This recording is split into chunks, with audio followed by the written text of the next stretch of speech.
The grand hall of the Galactic Council fell silent as Chancellor Kirahan stepped up to the speaking platform. Her silver robes caught the light from 1,000 stars visible through the massive windows. Every being in the room knew her story.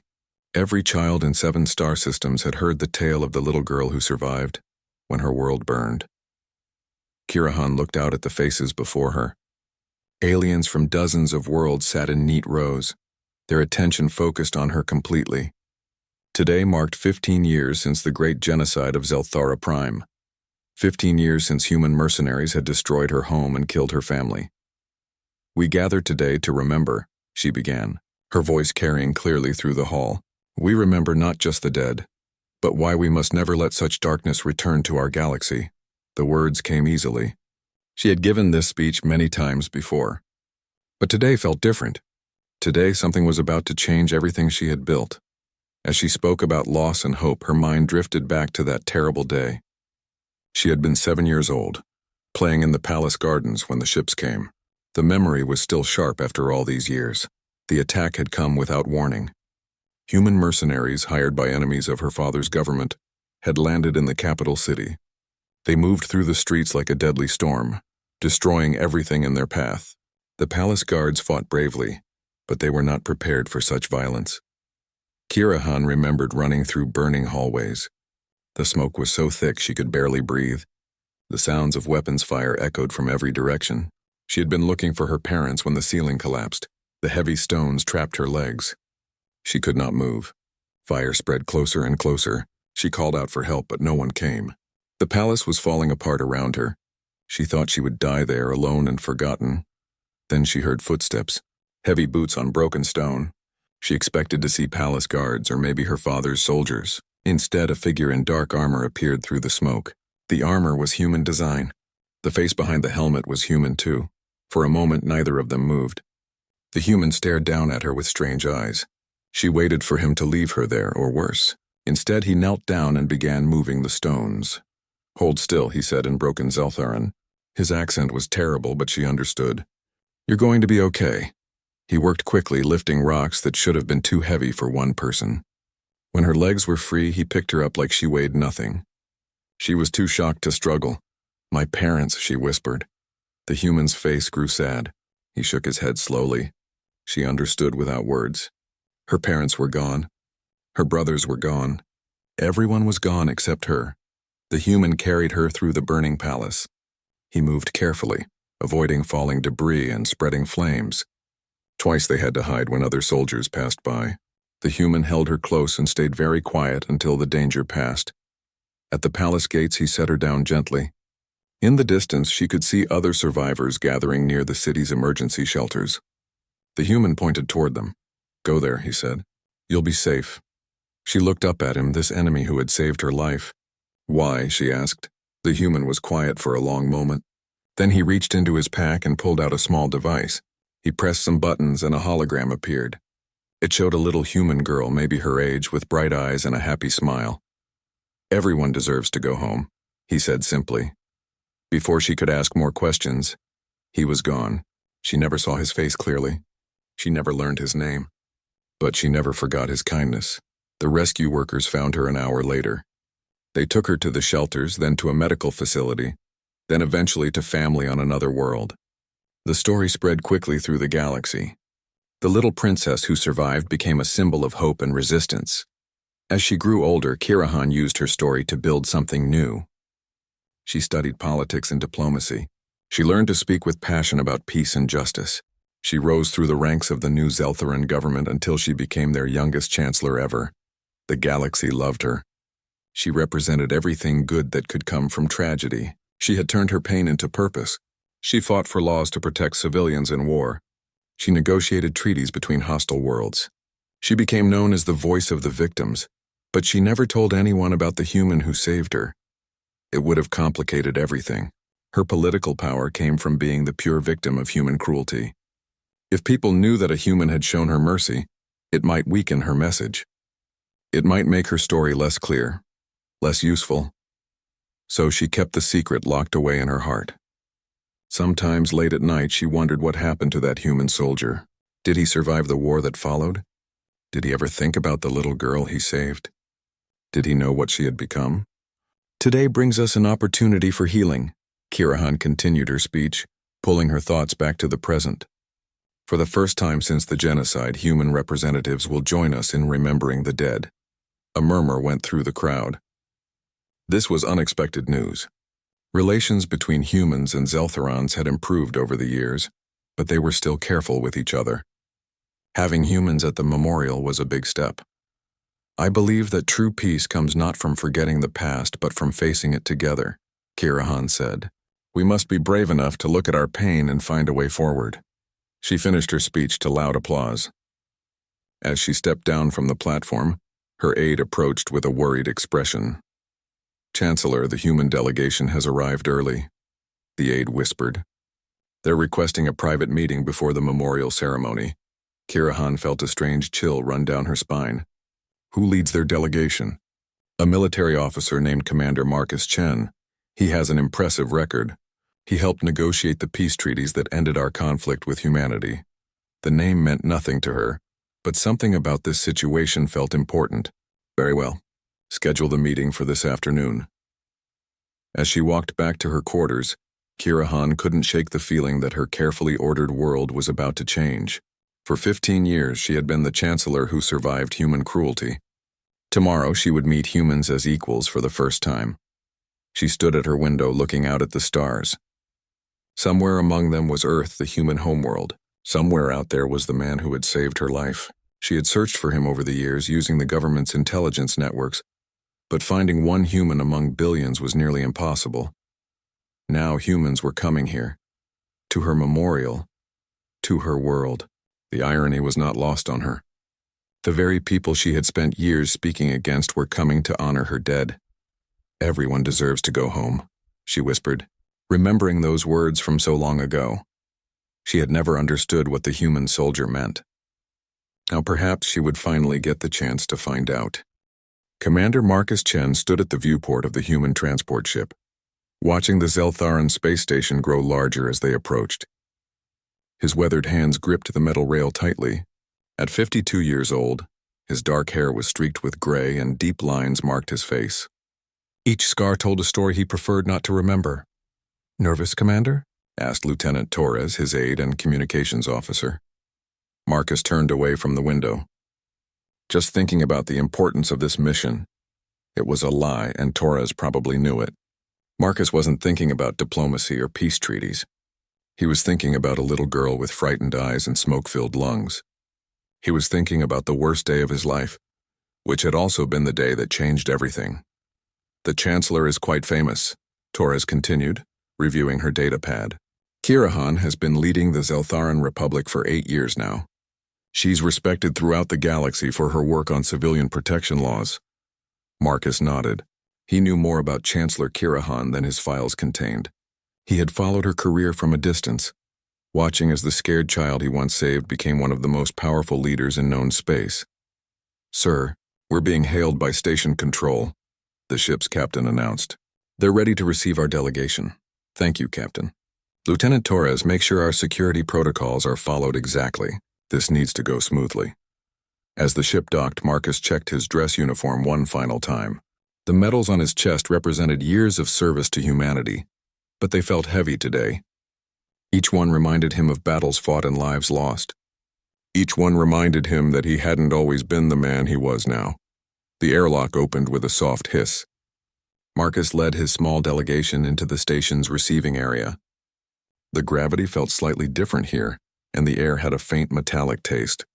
Everything was clean and efficient, typical of Zeltharan design. A protocol officer greeted them with formal politeness. Commander Chen, welcome to Memorial Station. Chancellor Kirahan looks forward to meeting with you before tomorrow's ceremony. The honor is ours, Marcus replied, falling into the diplomatic language he had learned over the years. They were escorted to guest quarters in the station's diplomatic wing. The rooms were comfortable but simple. Marcus dismissed his aide and security detail, claiming he needed time to review his notes for the meeting. In truth, he needed time to think. He sat on the narrow bed and pulled out a small device from his personal kit. With a few touches, a hologram appeared in the air before him. It showed a young human girl with bright eyes and an innocent smile. His daughter Sarah, taken by disease when she was only 8 years old. "Everyone deserves to go home," he whispered to the image. Those words had haunted him for 15 years. He had said them to a Zeltharan child while her world burned around them. He had meant that everyone deserved to live, to have a chance at happiness, to be with the people they loved. But fate had a cruel sense of humor.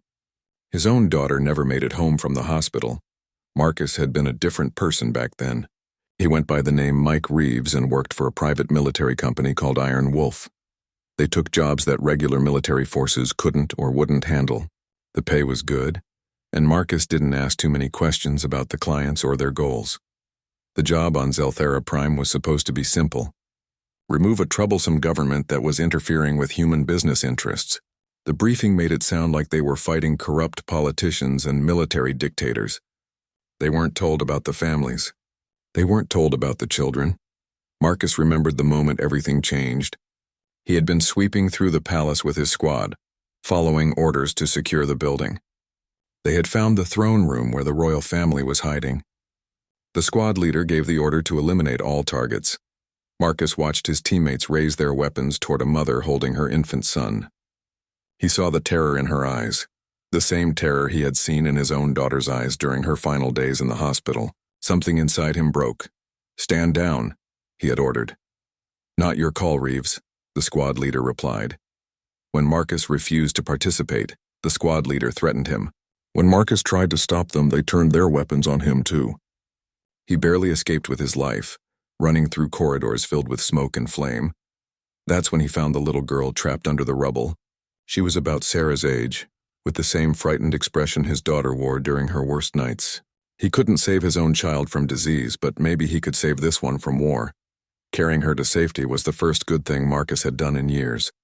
It was also the last thing Mike Reeves ever did. That identity died in the burning palace along with his squad and his old life. Marcus spent 2 years hiding on frontier worlds, working odd jobs and avoiding Iron Wolf hunters who wanted him dead for desertion. Eventually, he managed to forge new identification papers and enlist in the regular human military under his real name. He told them he was a reformed criminal looking for a second chance. It wasn't entirely a lie. The military gave him purpose again. More importantly, it gave him a chance to prevent the kind of disasters he had once helped create. He rose through the ranks quickly, earning respect for his tactical knowledge and his commitment to protecting civilians in war zones. When the human Zeltharan War officially ended, Marcus volunteered for the diplomatic corps. He learned alien languages and studied xenopsychology. He helped negotiate prisoner exchanges and ceasefire agreements. Slowly, he built a reputation as someone who could bridge the gap between species that hated each other. Now he was here, about to meet the child he had saved 15 years ago. She had grown up to become everything he had hoped she might be. Strong, intelligent, dedicated to preventing others from suffering as she had suffered. She had turned her tragedy into triumph. Marcus wondered if she would remember him. He looked very different now. Older, grayer, marked by years of hard service. His face was fuller, his hair shorter, his manner more refined. The scared young mercenary who had pulled her from the rubble was gone, replaced by a seasoned diplomat and officer. More importantly, he wondered what he would say to her if she did recognize him. How do you apologize for being part of something so terrible? How do you explain that saving one life doesn't balance out all the harm you helped cause? A chime at his door interrupted his thoughts. "Commander, you have 30 minutes before your meeting with the Chancellor," Torres called from the hallway. "Thank you, Lieutenant.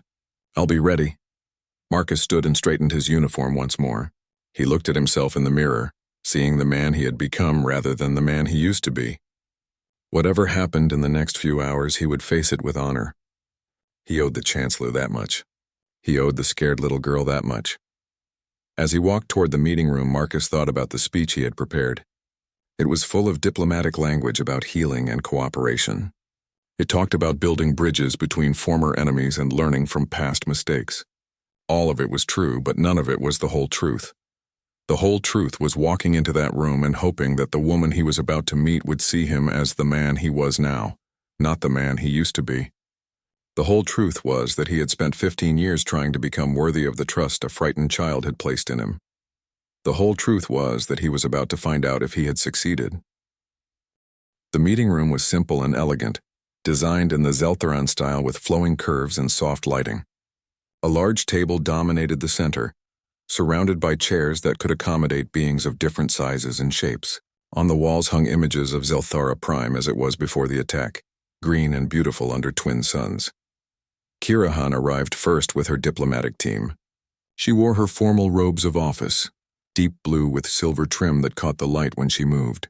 Her aide whispered last-minute briefing points in her ear, but she barely heard them. Something about this meeting felt different from the hundreds of others she had attended. The human delegation was announced, and they filed into the room with military precision. Kirahan watched each face as they entered, looking for something she couldn't quite name. The humans were all professional and well-dressed, exactly what she expected from such an important mission. Then Commander Marcus Chen stepped through the doorway. Kirahan felt the air leave her lungs. Time seemed to slow as she studied his face. Older now, marked by years of experience and responsibility. The features were sharper, the hair grayer, the bearing more refined. But the eyes were the same. Kind eyes that had looked down at her with concern while her world burned around them. Marcus saw her recognition immediately. Her composed expression flickered for just a moment, revealing the surprise and confusion beneath. He gave a small nod, so slight that only she would notice. Yes, it was him. The formal introductions proceeded normally. Each side presented their credentials and expressed hope for productive discussions. The aides and security officers took their seats and prepared their recording devices. Everything followed diplomatic protocol exactly. "If I may suggest," Kirahan said when the formalities were complete, "perhaps Commander Chen and I could begin with a private discussion. Our aides can work on the technical details while we address the larger questions." "Of course, Chancellor," Marcus replied. "I think that would be most productive." The others filed out, leaving them alone in the suddenly quiet room. For several minutes, neither spoke. They sat across from each other at the large table, each waiting for the other to acknowledge what they both knew. Finally, Marcus broke the silence. "You probably don't remember me." Kirahan's laugh was soft and bitter. "I remember everything about that day. Every sound, every smell, every face. Especially yours. I wasn't sure. You were very young and it was chaos. You saved my life." Her voice was steady, but Marcus could hear the emotion underneath. "You pulled me out of the rubble when everyone else was dead. You carried me to safety." "Yes. You were part of the squad that killed my family." Marcus felt the words hit him like physical blows. "Yes." They stared at each other across the table. 15 years of history stretched between them. The little girl who had lost everything and the soldier who had helped destroy her world. The chancellor who had built her career on speaking for victims and the diplomat who had dedicated his life to preventing new tragedies. "Why?" Kirahan asked. It was the same question she had asked as a child. Marcus was quiet for a long time. When he spoke, his voice was heavy with old pain. "I had a daughter. She was about your age when she died of a rare disease. For months I watched her suffer in hospital beds while doctors tried everything they could think of. Nothing worked." He paused, looking down at his hands. "When I saw you trapped under those stones, I saw her. I couldn't save my daughter from her disease, but maybe I could save you from the war. Maybe I could do one good thing in the middle of all that horror." "What happened to your squad?" "They didn't approve of my change of heart. I barely escaped with my life. They reported me as killed in action, which made it easier for me to disappear afterward." Kirahan studied his face carefully. "So Mike Reeves died that day and Marcus Chen was born?" Marcus looked up in surprise. "You investigated me." "Of course I did. Do you think I became chancellor without learning how to gather information? I've been looking for you for 15 years. Mike Reeves' Iron Wolf Company reported killed during the Zelthera operation, but there were inconsistencies in the report. Questions that were never answered. I'm impressed. That identity was supposed to be completely buried. It was, but I had help from some very skilled intelligence officers. They owed me favors." Kirahan leaned forward slightly. "What I want to know is why you became Marcus Chen. Why the military? Why diplomacy? Why this?" Marcus gestured around the room, encompassing not just the meeting but everything it represented. "Because of you. Because of what I did to your world. I couldn't undo the harm I had caused, but maybe I could prevent it from happening again. So you dedicated your life to peace. I dedicated my life to being better than I was before. The man who helped destroy Zelthara Prime was a mercenary, who followed orders without thinking about consequences. The man sitting here today tries to think about nothing but consequences. Kirahan was quiet for several minutes, processing this information. She had imagined this conversation countless times over the years, but the reality was more complex than any of her fantasies. "Do you know what you did to me?" she asked finally. Marcus braced himself for anger, for accusations, for the pain he knew he deserved to hear. "You gave me hope," she continued. "In the worst moment of my life, when I had lost everything and everyone, you showed me that even enemies could choose kindness. You taught me that people could be better than their worst actions." This was not what Marcus had expected. "I don't understand. My entire political philosophy is built on that moment. The belief that anyone can choose to do better, that peace is possible even between the worst enemies, that we must always leave room for redemption. You gave me that gift when you saved my life. Kirahan, I was part of the group that murdered your family. I don't deserve your gratitude. You're right. You don't." Her voice was firm but not cruel. "You deserve to carry the guilt of that action for the rest of your life. But you also deserve to know that your choice to save me changed everything. Not just for me, but for millions of people who have benefited from the peace treaties you helped negotiate." Marcus felt tears threatening at the corners of his eyes. "I've spent 15 years trying to become worthy of the trust you placed in me. Have you succeeded? I don't know. That's not my decision to make." Kirahan stood and walked to the window that looked out over the memorial gardens. Earth was visible in the distance, a small blue dot among the stars. "There's something you need to know, Marcus. Something that could destroy both of us." "What do you mean?" "My entire political career is built on being the victim of human brutality. The little girl who survived genocide and grew up to work for peace. If the galaxy learns that a human saved me, it complicates that narrative. It makes people ask questions about good humans and bad humans instead of just seeing humans as the enemy we overcame." Marcus felt cold understanding wash over him. "It would undermine everything you've built."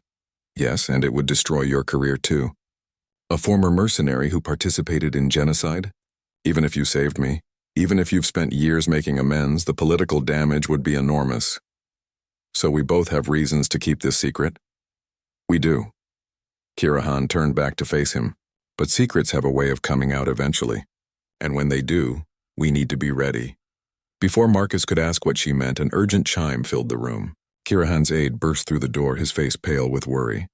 "Chancellor, we have a problem. Someone has been monitoring your private communications. They have recordings of this conversation." The blood drained from both their faces. "How is that possible?"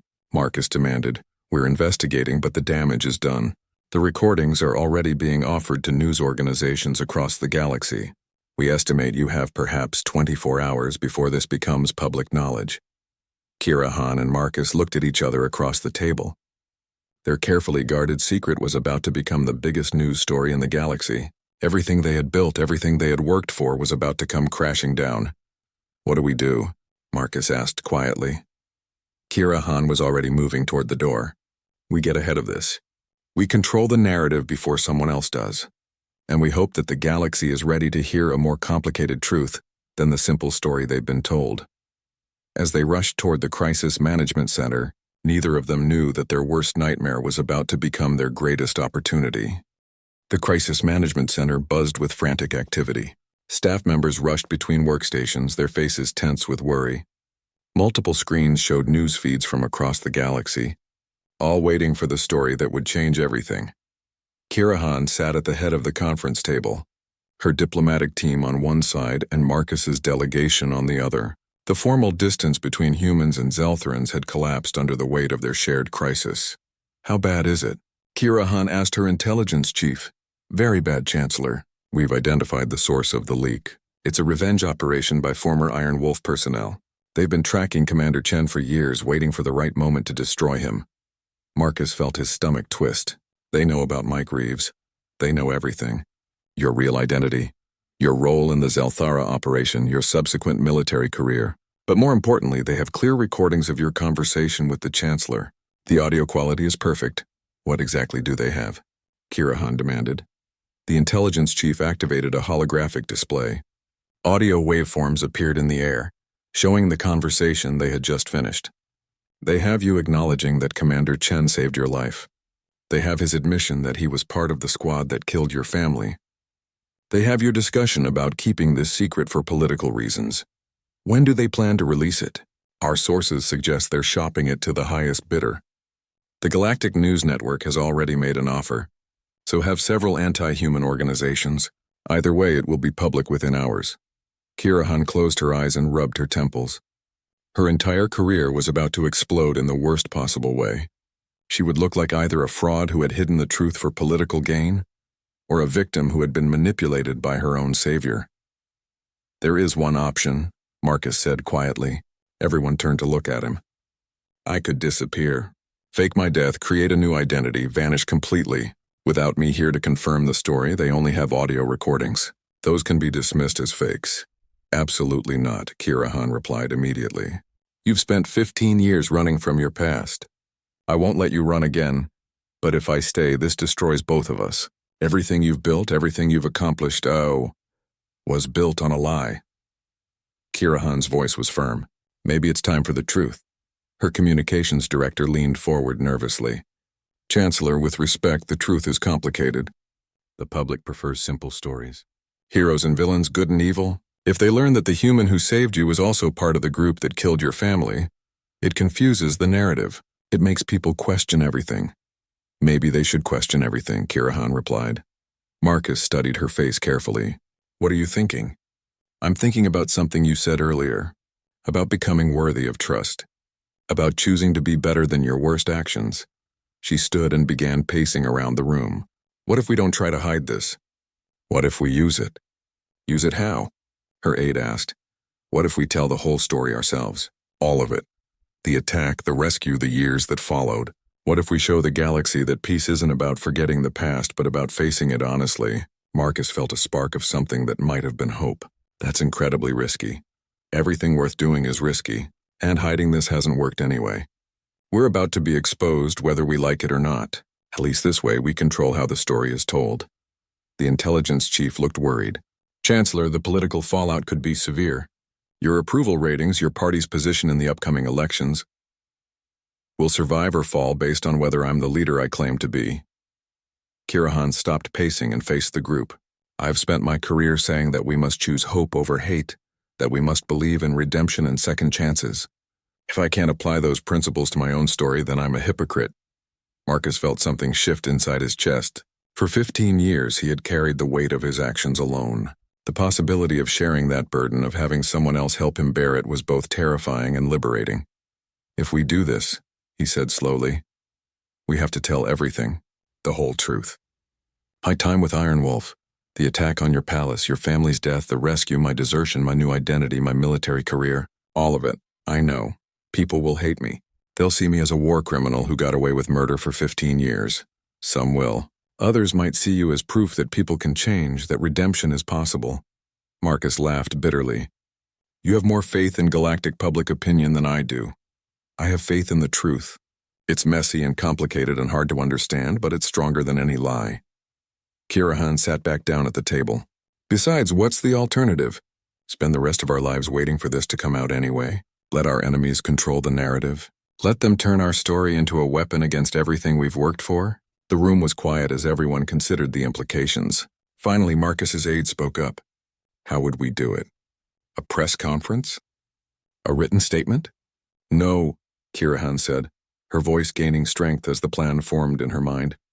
We do it at the memorial ceremony tomorrow, in front of the full Galactic Assembly, in front of every news organization in known space. We make it part of the memorial itself. Chancellor, her diplomatic advisor said carefully, that would be unprecedented. Good. It's time for something unprecedented. Marcus felt his heart racing. You want to reveal this in front of billions of viewers? At a ceremony honoring the victims of the attack I helped carry out? I want to show them that even the worst tragedies can lead to something better. That enemies can become allies. That the worst of us can choose to become the best of us. She looked directly at him, but only if you're willing to face it with me. For a moment, Marcus was back in the burning palace, looking down at a frightened child who trusted him despite every reason not to. He had made a choice then that changed both their lives. Now he had another choice to make. What would we say? The truth. We tell them about the attack, about the rescue, about the guilt and hope that followed, We tell them that peace isn't about good people and bad people, but about all people choosing to be better than they were before. They'll ask why we kept it secret for so long. And we'll tell them, because we were afraid, because we thought the truth was too complicated for people to understand, because we were more concerned with protecting our careers than trusting the galaxy to handle a difficult story. Marcus was quiet for a long time, thinking through all the implications. His military career would be over. His reputation would be destroyed. He would spend the rest of his life being known as the mercenary who participated in genocide, no matter what good he had done since. But maybe that was how it should be. Maybe carrying that label was part of his responsibility. Maybe the galaxy needed to see that even war criminals could choose redemption, even if they never escaped the consequences of their actions. "All right," he said finally. "We tell the truth. All of it." Kirahan smiled for the first time since the crisis began. "Then we'd better start writing one hell of a speech." As the team began planning for the most important address of their careers, neither leader knew that their decision would reshape galactic politics forever. They only knew that 15 years after a terrible day brought them together, they were finally ready to face the consequences of both their worst and best choices. The truth was about to set them free, even if it destroyed them first. The Great Assembly Hall of Memorial Station had never held so many beings at once. Representatives from every major civilization in the galaxy filled the massive chamber. News crews from hundreds of worlds broadcast live to billions of viewers. The annual Memorial Day ceremony had become the most watched event in galactic history. Kirahan stood behind the main podium, looking out at the sea of faces before her. In the front rows sat survivors of various conflicts, their expressions solemn and respectful. Behind them were diplomats, politicians, military leaders, and journalists. Everyone waited to hear the speech that would honor the dead of Zelthara Prime. None of them knew what was really about to happen. Marcus sat with the human delegation in the section reserved for visiting dignitaries. His dress uniform was perfect, his medals gleaming under the lights. He had spent the night writing his own statement, preparing for the moment when Kirahan would call him forward. His hands were steady, but his heart raced with anticipation and fear. The ceremony began with traditional elements. A choir sang songs of remembrance in the ancient Zeltharan language. Holographic images showed the beauty of the lost world, the lives that had been lived there, the culture that had been destroyed. Many in the audience wept openly as the names of the dead were read aloud. Finally, it was time for the main address. Kirahan stepped up to the podium, her silver robes catching the light from above. She looked calm and composed, every inch the leader the galaxy knew and respected. "Friends, colleagues, fellow beings of the galaxy," she began, her voice carrying clearly through the vast chamber. "We gather today to remember those we have lost, and to promise that such losses will never happen again." The expected words flowed smoothly. She spoke of the attack 15 years ago, of the families destroyed, of the world that would never be the same. She talked about the importance of protecting civilians in war, of building laws that would prevent future genocides, of choosing peace over violence. But then something changed in her tone. The prepared speech gave way to something more personal, more immediate. "Today I want to tell you a story that I have never told before, a story about the worst day of my life and about a choice that changed everything." Murmurs rippled through the audience. This was not what they had expected. 15 years ago, I was 7 years old when the mercenaries came to our world. I was playing in the palace gardens when the ships arrived. I was hiding in the corridors when the fighting began. I was trapped under rubble when the ceiling collapsed. The holographic displays around the chamber showed images from that day. Burning buildings, fleeing civilians, the destruction of everything beautiful on Zelthara Prime. I thought I was going to die there, alone and forgotten. But someone found me. Someone pulled away the stones and carried me to safety. Kirahan paused, looking directly at Marcus. That someone was human. The murmurs grew louder. Some people in the audience looked confused, others shocked. This was not part of the story they knew. "I want that human to join me now," Kirahan said, extending her hand toward the delegation section. "Commander Marcus Chen, would you please come forward?" Marcus felt every eye in the chamber turn toward him. The walk to the podium seemed to take forever. His footsteps echoed in the suddenly quiet hall. When he reached Kirahan's side, she gestured for him to stand beside her. Commander Chen saved my life, she said to the assembly. But there is more to this story, and all of you deserve to hear it. She looked at Marcus, giving him a small nod of encouragement. He stepped closer to the microphone, his voice steady despite the magnitude of the moment. 15 years ago, I was part of the mercenary unit that attacked Zelthara Prime, he said. I was there when the royal family was murdered. I was part of the squad that destroyed the palace. The silence in the chamber was absolute. No one moved, no one spoke. The only sound was the hum of recording equipment capturing every word. I went by a different name then. I was a different person then. But when I found Chancellor Kirahan trapped in the rubble, I made a choice. I chose to save her instead of leaving her to die. Kirahan stepped forward again. I have kept this secret for 15 years. Commander Chen has kept it as well. We kept it because we thought the truth was too complicated, too difficult for people to understand. But secrets have power over us only as long as we keep them, Marcus added. Today we choose to tell you everything. For the next 20 minutes they told the complete story. Marcus spoke about his time as a mercenary, about the orders he followed, about the moment when he decided he could no longer be part of the killing. Kirahan talked about her rescue, about growing up knowing that one of her enemies had shown her kindness, about building her political career on an incomplete truth. They explained how Marcus had faked his death and created a new identity. They described his years in the military, his work in diplomacy, his dedication to preventing the kind of tragedy he had once helped cause. They talked about their separate searches for each other, about the guilt and hope they had both carried. When they finished, the chamber remained silent. Billions of viewers across the galaxy waited to see how the assembly would react to this revelation. Finally, Kirahan stepped forward for her closing statement. I know this is difficult to understand, she said. For years you have known a simple story. Humans were the villains who destroyed my world. I was the innocent victim who survived. It was a clean narrative with clear heroes and villains. She paused, looking out at the faces before her. But real life is not that simple. Real people are not that simple. The man who stands beside me was part of the squad that killed my family. He was also the one who saved my life. Both of these things are true. Both of these things matter. The question we must ask ourselves is not which action defines him. The question is which choice defines any of us. Do we judge people only by their worst moments, or do we leave room for growth, for change, for redemption? Her voice grew stronger, more passionate. I have spent my career telling you that peace is possible between enemies. I have argued that we must choose hope over hate, that we must believe people can be better than their worst actions. Today I ask you to apply those principles to the most difficult case of all. She gestured to Marcus. This man committed terrible acts in his youth. He has spent 15 years trying to make amends. He has worked tirelessly to prevent others from making his mistakes. He has become one of the galaxy's most effective peacekeepers. Which version of him is the real one? I believe both versions are real. I believe he will carry the guilt of his actions for the rest of his life, as he should. But I also believe that his choice to save me, his choice to change his life, his choice to work for peace, these choices matter too. The audience was completely silent, hanging on every word. 15 years ago, in the ruins of my palace, a human soldier made a choice that changed both our lives. He chose mercy when he could have chosen cruelty. He chose hope when he could have chosen despair. He chose to see a child who needed help instead of an enemy who deserved death.